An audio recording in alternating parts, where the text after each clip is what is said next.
Sadiq Khan and his Greater London Authority (GLA) are under intense scrutiny as the mayoral election is less than 6 weeks away.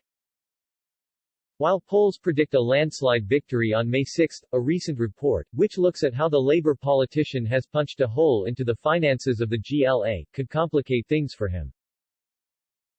According to famed columnist Steerpike, Mr. Khan has gone both woke and broke during his time as mayor. The number of staff at City Hall has increased by 45% in just 4 years, rising from 817 in May 2016 to 1,190 in April 2020. Among these, Steerpike noted, include at least 9 members of staff, tasked with responsibilities for inclusion, diversity and fairness, a ratio of 1 per 132 total employees. The columnist wrote posts include a program director for economic fairness who earns between £70,241 and £76,029 compared to a London Assembly member's salary of £58,543. Mr. S has totted up the figures and based in GLA salary bands they should be pulling in a combined annual income of between £467,340 and £508,648. By comparison, the Department for Business just across the Thames has only 6 employees with the words equality, diversity, inclusion, gender, LGBT or race in their job title, Steerpike added. This is despite boasting some 4,760 staff in their core department, a ratio of 1 diversity officer to every 793 civil servants.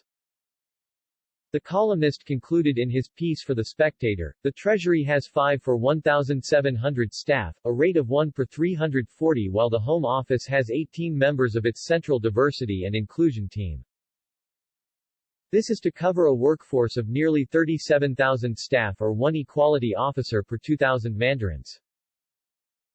The figures, released after a Freedom of Information request, come just weeks after it was revealed that the mayor's controversial Commission for Diversity in the Public Realm is expected to cost more than £1 million.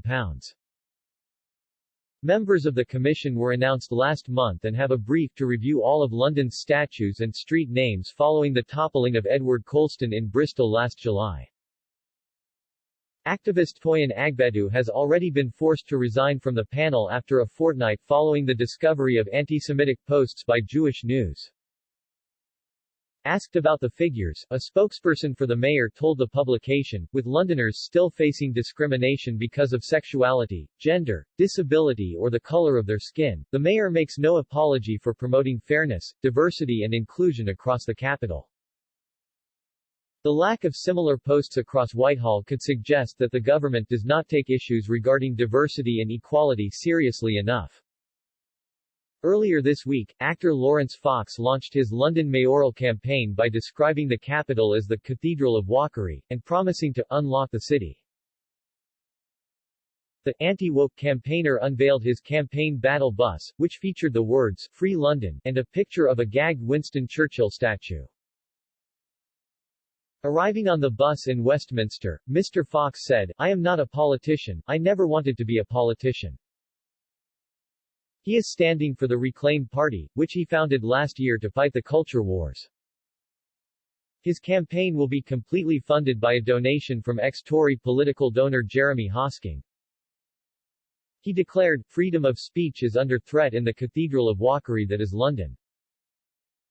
We are here to reclaim your freedom and we need to unlock London now. Someone needs to unlock London now. And I can tell you one thing, Sadiq can't. And Sadiq won't. Sadiq Khan is ashamed to be British, claiming to have seen Mr. Khan from the top deck of the bus. Mr. Fox shrilled in an excited voice, Sadiq, I'm taking your house, mate.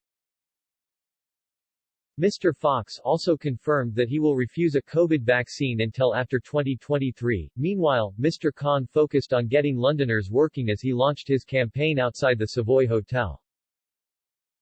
Calling the May 6 election a two-horse race, he unveiled his own jobs pledge to spend £32 million on employment assistance as part of his re-election campaign.